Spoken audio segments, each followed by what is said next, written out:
السلام عليك يا حبيب سلام عليك صلوات الله عليك جمال الوجود بذكر الإله وتصفو الحياة بنور هدى.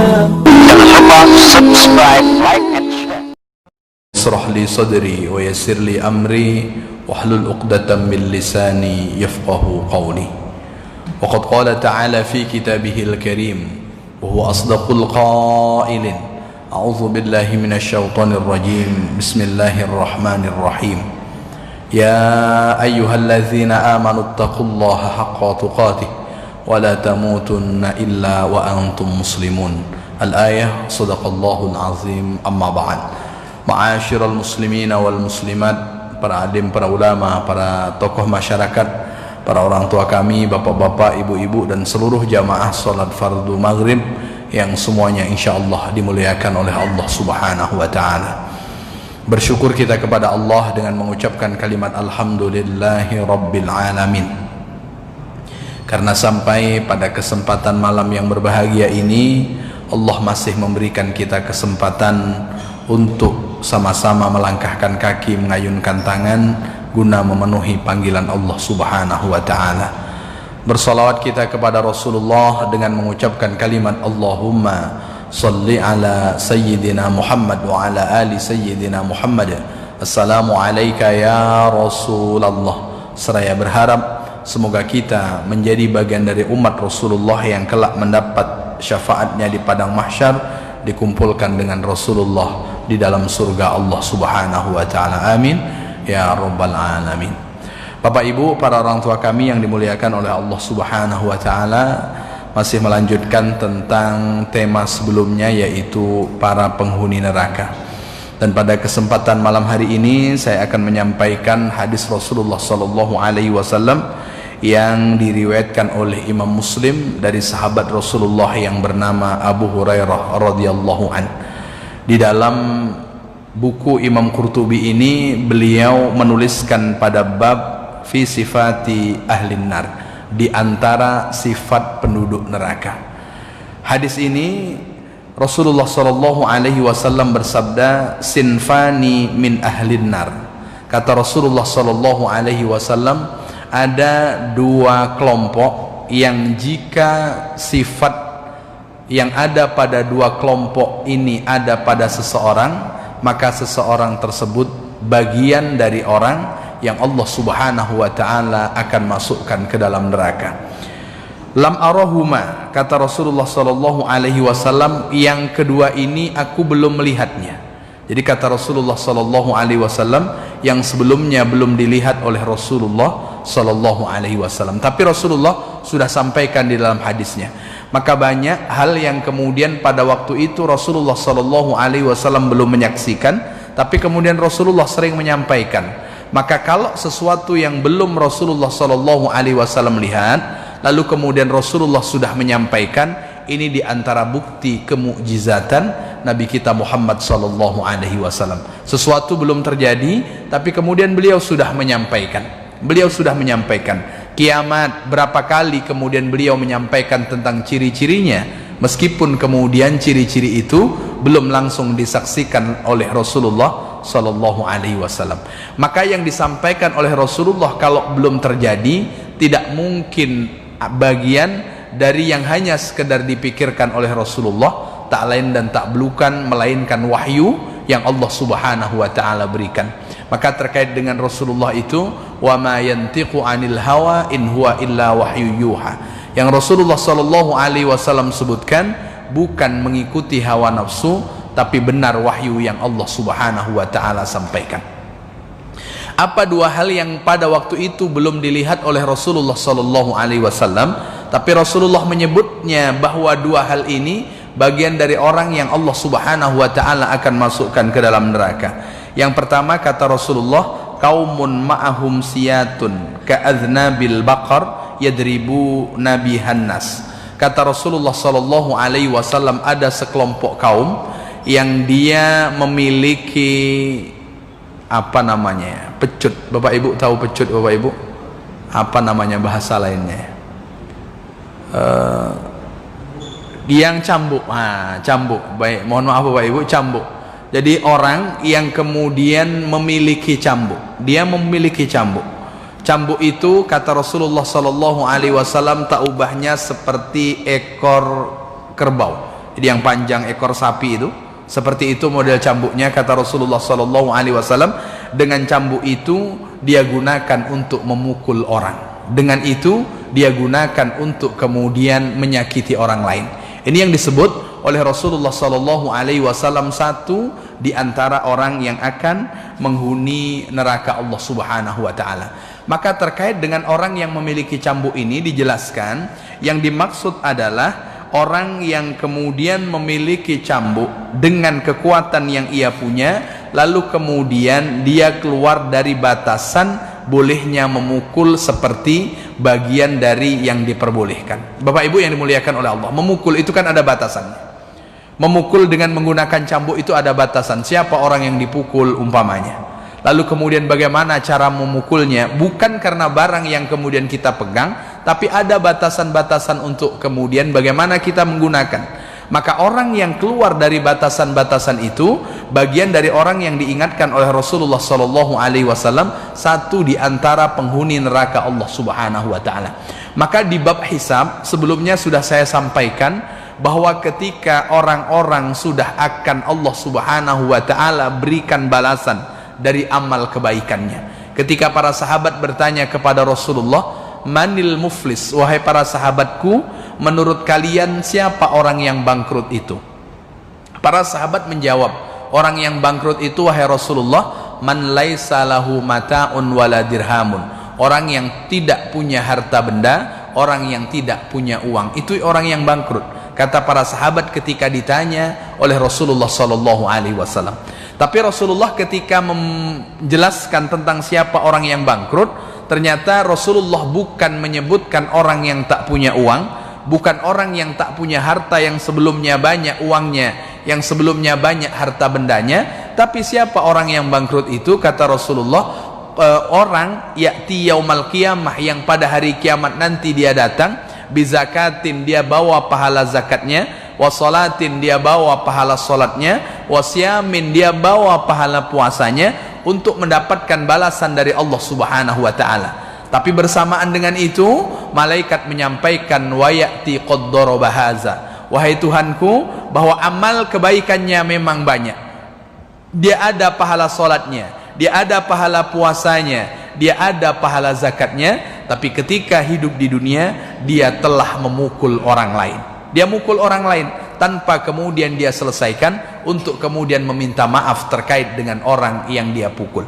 Maka oleh karena itu Bapak Ibu yang dimuliakan oleh Allah Subhanahu wa taala, barangkali ini juga masuk dalam kebijakan. Seandainya orang memberikan putusan hukum, lalu kemudian putusan hukum itu melampaui batas dari apa yang kemudian dilakukan dari tindak kriminal oleh seseorang, maka orang yang kemudian memberikan putusan hukum ini jika melanggar batasan dari apa yang harusnya diterima oleh orang yang menerimanya, maka perbuatan ini bisa mengantarkan yang bersangkutan menjadi hal yang menyebabkan bersangkutan berat untuk masuk ke dalam surga Allah Subhanahu wa taala, dalam makna dia akan menjadi orang yang Allah Subhanahu wa taala akan masukkan ke dalam neraka.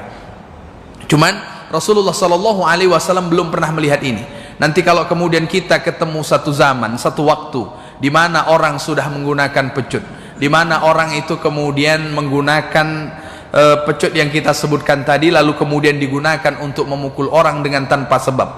Kalau memukul untuk litakdib, untuk kemudian memberikan pelajaran, itu tidak masalah. Tapi kalau kemudian memukul untuk melukai, memukul untuk kemudian menyakiti orang lain, itu yang kemudian tidak diperbolehkan.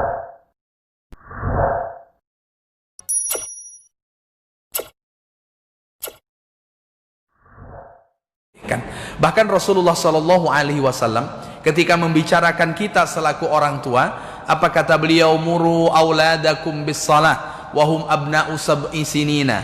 Suruh anakmu melaksanakan salat. Kapan? Saat dia berumur 7 tahun.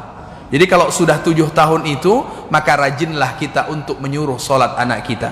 Maka sering sampaikan kepada anak kita, kalau sudah masuk usia 7 tahun, suruh melaksanakan sholat. Kalau ketemu dia belum sholat, tanyakan, sudah sholat atau belum. Kalau kemudian dia masih tidur, bangunkan untuk kemudian melaksanakan sholat. Kapan? Saat usianya 7 tahun. Lalu kemudian wadribuhum, beri sanksi. Dalam teks sanksi ini adalah memukulnya. Kapan kemudian anak ini dipukul? Ketika dia tidak melaksanakan sholat. Wahum abna'u asri sinina, saat anak itu berumur 10 tahun. Maka memukul anak saat berusia umur 10 tahun, berusia 10 tahun, apa penyebabnya? Karena dia tidak melaksanakan sholat. Tapi memukulnya bukan untuk menyakiti, tapi litakdib, sebagai bagian dari memberikan pelajaran tentang pentingnya untuk kemudian melaksanakan apa yang Allah Subhanahu wa ta'ala wajibkan. Apa yang Allah Subhanahu wa ta'ala wajibkan kemudian, meskipun sebagian yang 10 tahun itu belum masuk di usia balik. Tapi kalau seandainya usia 10 tahun itu sudah masuk usia balik, maka kemudian sudah menjadi bagian dari catatan amal di dalam buku kesehariannya. Ini Bapak Ibu yang dimuliakan oleh Allah Subhanahu wa ta'ala. Yang kedua, kata Rasulullah sallallahu alaihi wasallam, orang yang nanti akan Allah masukkan ke dalam neraka, kata beliau, wanisaun, dan para perempuan kasiat yang mengenakan pakaian ariyat, tapi kemudian dia telanjang. Kata Rasulullah sallallahu alaihi wasallam, dia mengenakan pakaian tapi kemudian dia telanjang. Apa yang dimaksud perempuan yang mengenakan pakaian tapi kemudian telanjang? Ini ada beberapa penjelasan. Satu di antaranya, perempuan yang mengenakan pakaian tapi telanjang itu annahunna kasiyat minathiyab ariyat minaddin. Dia memang betul mengenakan pakaian, tapi dia tak punya pakaian agama. Artinya apa?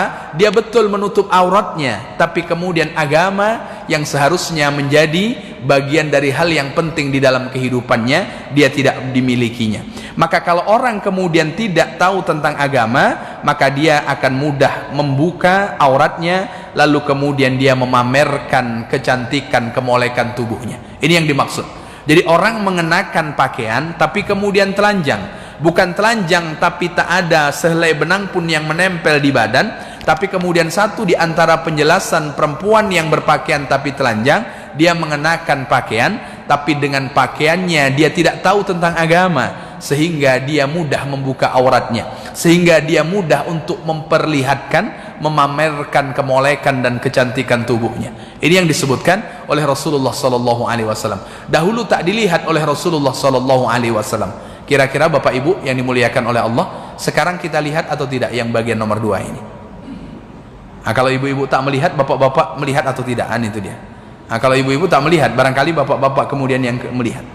Maka kalau kenapa dia tidak menutup auratnya? Karena kemudian kosong dari dirinya agama. Kalaulah seandainya dia tahu tentang agama, maka kemudian pasti dia akan menutup auratnya. Dia tahu tentang agama tapi kemudian tak ditutup auratnya juga. Kenapa? Karena Allah Subhanahu wa ta'ala belum tambahkan petunjuk di dalam dirinya.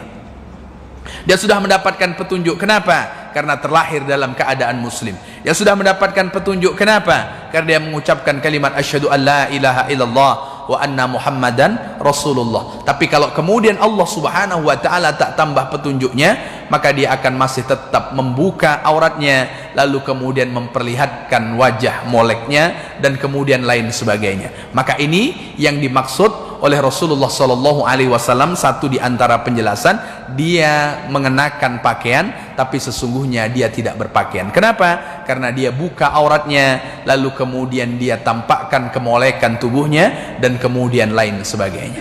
Ini di antara penjelasan tentang nisa kasiyat ariyat, perempuan yang mengenakan pakaian tapi kemudian dia telanjang. Kemudian yang kedua yang dimaksud perempuan yang mengenakan pakaian tapi telanjang, wakila kasiyat, dia mengenakan pakaian thiyaban, dengan pakaian rokokon yang tipis, lalu kemudian yazharu ma khalfaha wa ma tahtaha, karena pakaiannya tipis maka yang di sebalik pakaian itu terlihat. Dia karena pakaiannya tipis, di sebalik pakaian itu terlihat. Ini yang disebutkan oleh Rasulullah sallallahu alaihi wasallam. Dia berpakaian tapi kemudian karena pakaiannya tipis, maka di sebaliknya itu terlihat. Bapak Ibu yang dimuliakan oleh Allah Subhanahu wa ta'ala, Ini kata Rasulullah ketika menyebutkan di awal tadi, lam arahuma, sebelumnya aku tak pernah melihat orang yang seperti ini. Tapi kemudian Rasulullah SAW sudah sampaikan. Kapan Rasulullah menyampaikan kepada kita? 14 abad yang lalu. Kalau 14 abad yang lalu ini belum menjadi pemandangan yang bisa dan mudah dilihat oleh orang, tapi kemudian sekarang mudah dilihat oleh orang. Betul dia mengenakan pakaian, tapi pakaiannya tipis. Betul dia mengenakan pakaian, tapi kemudian bagian yang di dalam pakaian itu secara tidak langsung terlihat dari luar. Maka oleh karena itu, ini diantara yang dimaksud, yang diingatkan oleh Rasulullah SAW tentang orang yang menjadi penghuni neraka yang beliau sebutkan pada bagian yang kedua. Bapak Ibu yang dimuliakan oleh Allah Subhanahu wa taala. Yang ketiga, yang dimaksud dengan perempuan yang mengenakan pakaian tapi kemudian telanjang, kasiyat fid dunya bi anwa'iz zinah minal haram wa ma la yajuzu lubsuhu ariyat yaumal qiyamah. Maka ketika di dunia dia mengenakan segala bentuk perhiasan yang haram, maka dia berpakaian. Di dunia semua hiasan dia pakai, tapi kemudian hiasan yang pakai itu dia dapatkan dari yang haram, dari yang haram yang kemudian dia dapatkan. Semua pakaian yang ia kenakan, yang dia dapatkan dari sesuatu yang tidak boleh kemudian dia dapatkan seharusnya, tapi dengan menghalalkan segala cara sehingga dia mengenakan perhiasan yang begitu luar biasa. Dengan menghalalkan segala cara, lalu kemudian dia mengenakan pakaian yang luar biasa, bahkan mahalnya luar biasa. Pada di dunia dia memang betul mengenakan pakaian. Orang tidak tahu apakah pakaian yang ia kenakan itu dengan uang yang halal. Orang tidak tahu apakah kemudian pakaian yang ada di badannya itu dapat dengan cara yang halal. Tapi kemudian nanti di akhirat, ariyat yaumal qiyamah, dia akan menjadi orang-orang yang tidak akan mengenakan pakaian. Ini diantara maksud yang disebutkan oleh Rasulullah SAW. Diantara penghuni neraka Allah Subhanahu wa taala itu adalah orang perempuan yang mengenakan pakaian, sejatinya secara kasat mata dia berpakaian, tapi kemudian tidak berpakaian, dengan penjelasan beberapa poin tadi yang kita sampaikan pada malam hari ini. Bapak Ibu, para orang tua kami yang dimuliakan oleh Allah Subhanahu wa taala, ini diantaranya. Lalu kemudian Rasulullah SAW ketika khutbah pada waktu gerhana matahari, beliau menyampaikan wara'aitun nar. Kata Rasulullah SAW, aku diperlihatkan oleh Allah Subhanahu wa taala neraka. Seperti yang sebelumnya pernah saya sampaikan, bahwa Rasulullah SAW itu sering diperlihatkan hal-hal yang mengagumkan. Satu di antara hal yang mengagumkan yang tak pernah kita lihat sampai sekarang ini adalah bagaimana neraka Allah Subhanahu wa taala. Tak pernah kita lihat juga bagaimana surga Allah Subhanahu wa taala. Maka ada satu di antara proses di mana Rasulullah diperlihatkan oleh Allah surga, di mana Rasulullah SAW diperlihatkan neraka. Kapan? Ketika proses Isra wal Mi'raj Nabi Muhammad SAW. Maka kata Rasulullah, di antara ketika beliau diperlihatkan oleh Allah Subhanahu wa taala neraka, falam ara manzaran kal yaumi qattu. Kata Rasulullah, tak pernah aku lihat pemandangan seperti hari ini sama sekali. Jadi kata Rasulullah, ketika beliau di Isra wal Mi'rajkan, Allah Subhanahu wa taala perlihatkan neraka. Ketika Rasulullah ingin menceritakan hal ini, kata beliau, tak pernah aku diperlihatkan pemandangan yang seperti ini sama sekali. Artinya sebelum itu Rasulullah SAW tak pernah melihatnya. Lalu kemudian diperlihatkan oleh Allah Subhanahu wa taala. Lalu kemudian apa yang beliau sampaikan? Wa ra'aitu aktsara ahlihan nisa. Kata Rasulullah, saat aku diperlihatkan oleh Allah Subhanahu wa taala neraka, yang banyak di dalamnya adalah perempuan. Ini penjelasan Rasulullah. Mohon maaf ibu-ibu, jangan marah dengan saya ya. Ini saya hanya menyampaikan saja. Jadi kata Rasulullah SAW, saat aku diperlihatkan oleh Allah Subhanahu wa taala penghuni neraka, ternyata yang paling banyak di dalamnya itu adalah perempuan. Ini kata Rasulullah. Lalu kemudian qalu bima ya Rasulullah, karena sahabat mendapatkan cerita dari Rasulullah,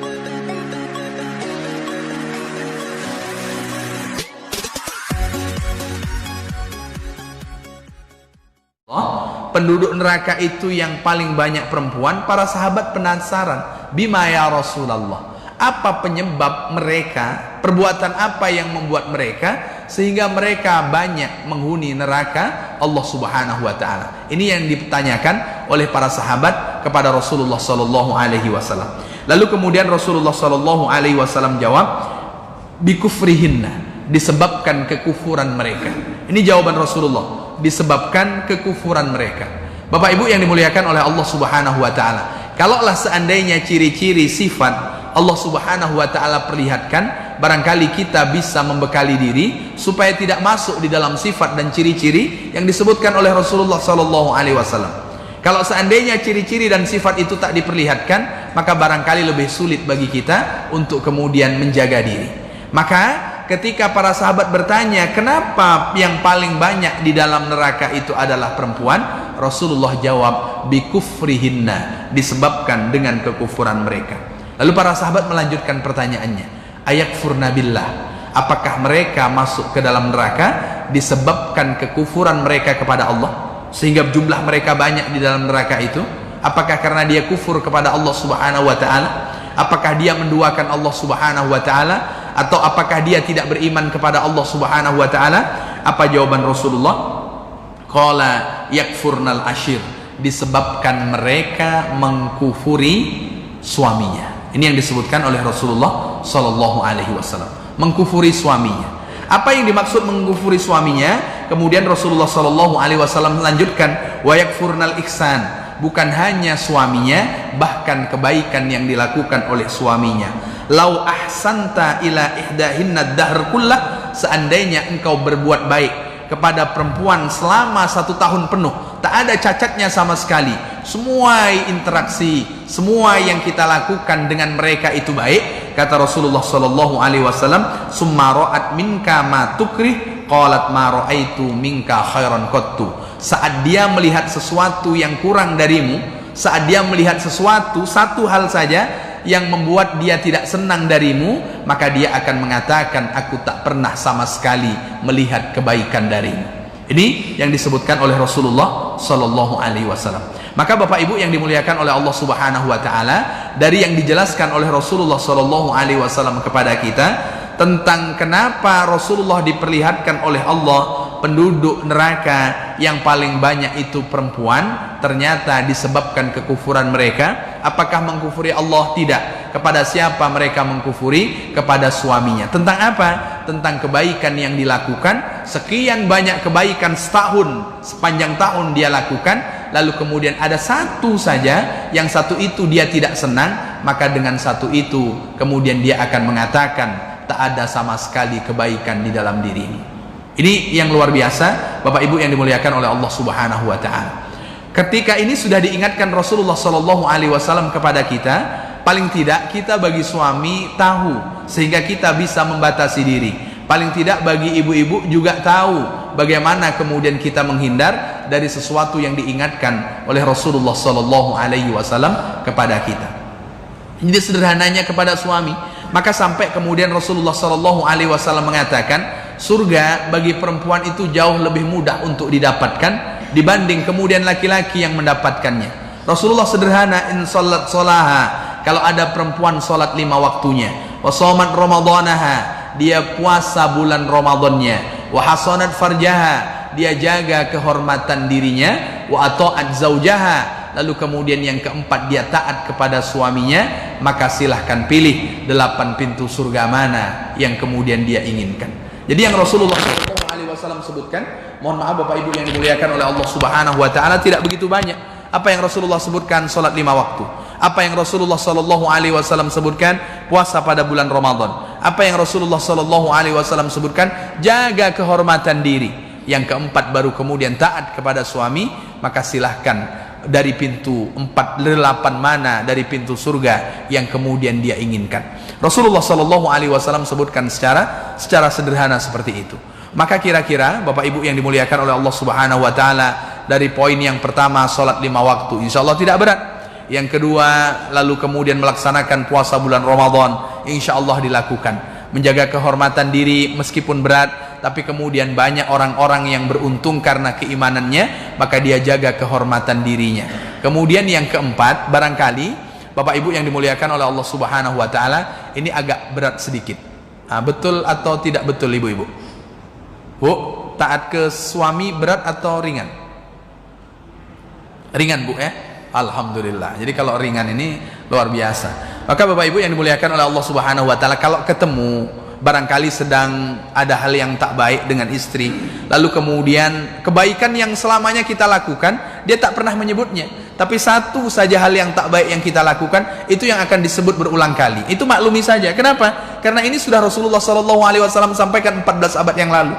Contoh sederhana, umpamanya istrinya lagi hamil muda, lalu kemudian waktu kita masih di luar rumah, dia berpesan kepada kita untuk membelikan sate umpamanya. Kita ingin membelikannya, tapi di perjalanan kita lupa. Lalu kemudian sampai ke rumah yang lainnya kita belikan, buah kita belikan, semuanya kita belikan, tapi kemudian sate yang dia pesan dengan baik itu kita lupa. Kira-kira sampai di rumah, apakah kemudian yang diingat, yang diambil apa yang kemudian kita beli, atau kemudian yang dia cari sate yang kemudian dia titipkan kepada kita? Ya, biasanya yang akan dicari sate itu.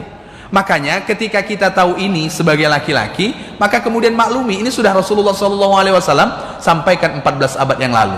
Tak akan mungkin bagi laki-laki yang baik tak ingin bersama dengan istrinya nanti di dalam surga. Maka pasti dia akan maafkan. Kenapa? Karena satu di antara kekurangan perempuan, segudang kebaikan yang dilakukan oleh suaminya, kalau ada satu yang tak baik, maka yang dia akan ingat itu adalah yang tak baik. Yang repot itu kalau kemudian laki-laki tak tahu tentang ini bagian dari perempuan itu. Yang repot, kalau dia tidak tahu ini bagian dari perempuan, maka kemudian pasti akan dibalas dengan kalimat yang sama, dibalas dengan kalimat yang kemudian tidak baik. Perasaan saya sudah 11 bulan 29 hari berbuat baik, hanya karena satu ini, lalu kemudian engkau mengatakan tak ada kebaikan sama sekali dariku. Ini kalau kemudian kita tidak memahami bagaimana bagian dari yang sudah disebutkan oleh Rasulullah SAW tentang perempuan.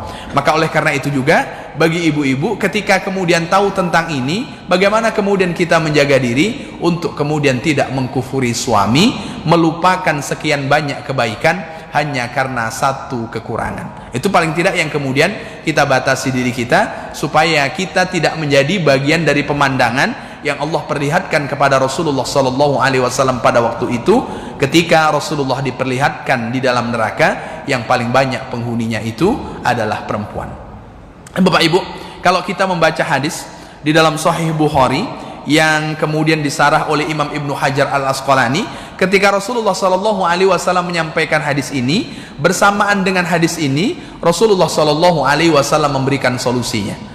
Apa di antara solusinya? Kata Rasulullah SAW, ya ma'saron nisa, kata Rasulullah, wahai para perempuan, tasaddaqna, banyaklah kalian bersedekah. Kenapa? Karena dengan sedekah itu satu di antara yang akan menutup kekurangan tentang kebiasaan perempuan yang mengkufuri kebaikan suaminya. Maka perempuan harus banyak-banyak bersedekah. Itu di antaranya. Karena ada bagian dari kekurangan ini, kemudian Rasulullah SAW sebutkan solusinya. Maka di mana-mana yang sering Bapak Ibu, kalau kota infak diputar di tempat ibu-ibu dengan di tempat bapak-bapak, kalau dihitung kira-kira banyak yang mana ini? Banyak bapak-bapak atau banyak ibu-ibu ini? Kalau banyak ibu-ibu, berarti ibu-ibu yang memahami solusi dari kekurangan di dalam dirinya yang disebutkan oleh Rasulullah SAW. Kalau masih juga banyak bapak-bapak, berarti ibu-ibu yang kemudian kurang memahami solusi yang kemudian disampaikan oleh Rasulullah SAW.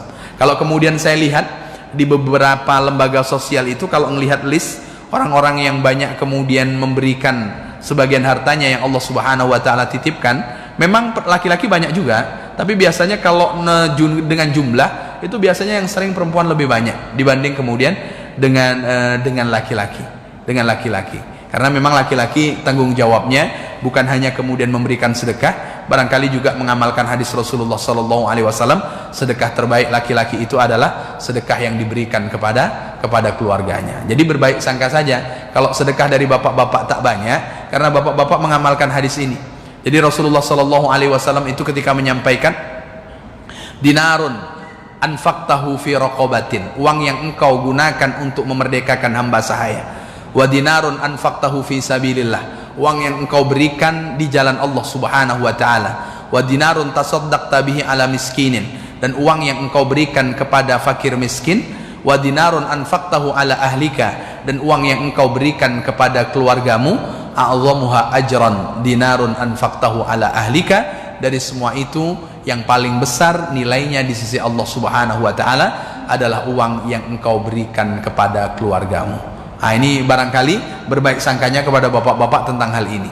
Kalau kemudian ibu-ibu itu kenapa sedekahnya banyak? Karena dia kemudian tahu kekurangannya. Kalau bapak-bapak umpamanya sedekahnya tidak banyak, barangkali dia mengamalkan hadis Rasulullah tentang sedekah yang paling terbaik adalah sedekah untuk keluarganya.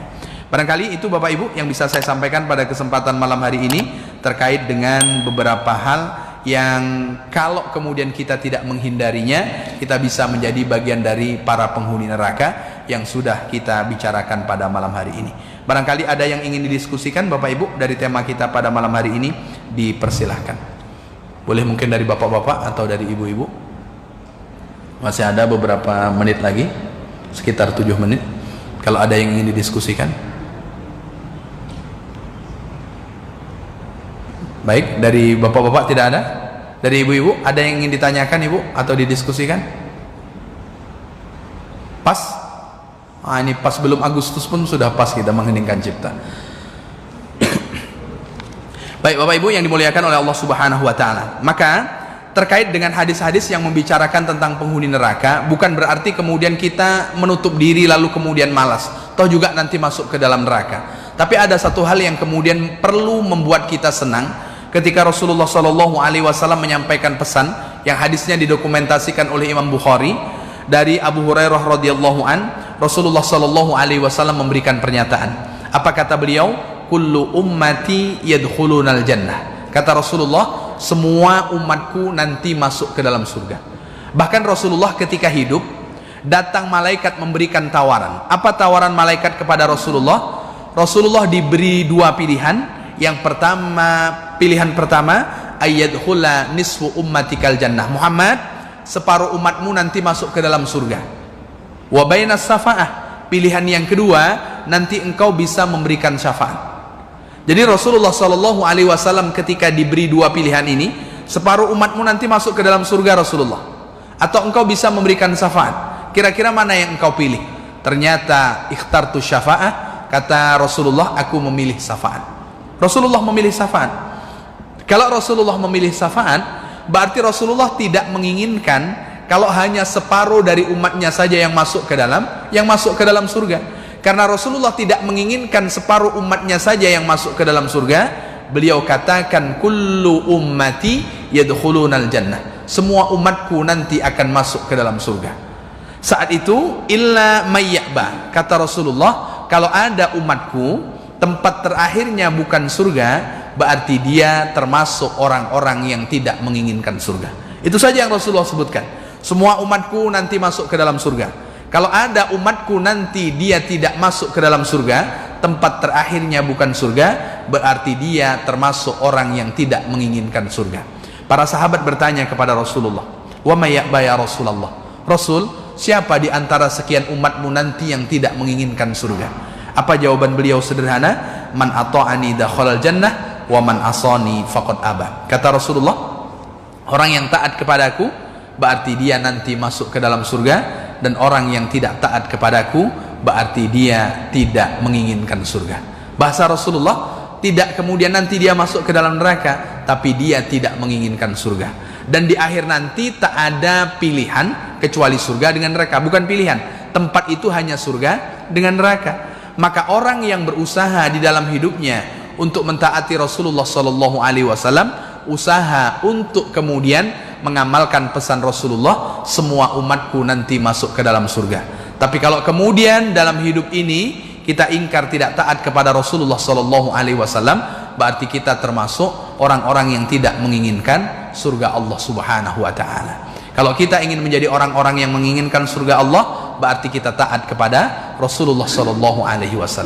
Taatnya kita kepada Rasulullah bukti taatnya kita kepada Allah Subhanahu wa taala. Tak ada yang kemudian terkait disampaikan oleh Rasulullah SAW melainkan wahyu dari Allah Subhanahu wa taala. Kalau wahyu dari Allah berarti juga bentuk ketaatan kita kepada Allah Subhanahu wa taala. Bapak Ibu yang dimuliakan oleh Allah Subhanahu wa taala, semoga hadir kita di rumah Allah Subhanahu wa taala, hadir kita di majelis ilmu ini satu di antara bentuk ketaatan kita kepada Rasulullah, sehingga nanti kita menjadi orang-orang yang Allah kumpulkan dengan Rasulullah di dalam surga Allah Subhanahu wa taala. Amin ya rabbal alamin. Karena beliau pesankan terkait dengan kebiasaan kita untuk menambah pengetahuan kita ini, beliau katakan, man salaka tariqan yabtaghi fihi ilman sahalallahu lahu tariqan ilal jannah. Orang yang keluar dari rumahnya untuk menambah ilmunya, untuk menambah pengetahuannya, maka dengan kebiasaannya itu Allah akan mudahkan jalan baginya menuju surga Allah Subhanahu wa taala.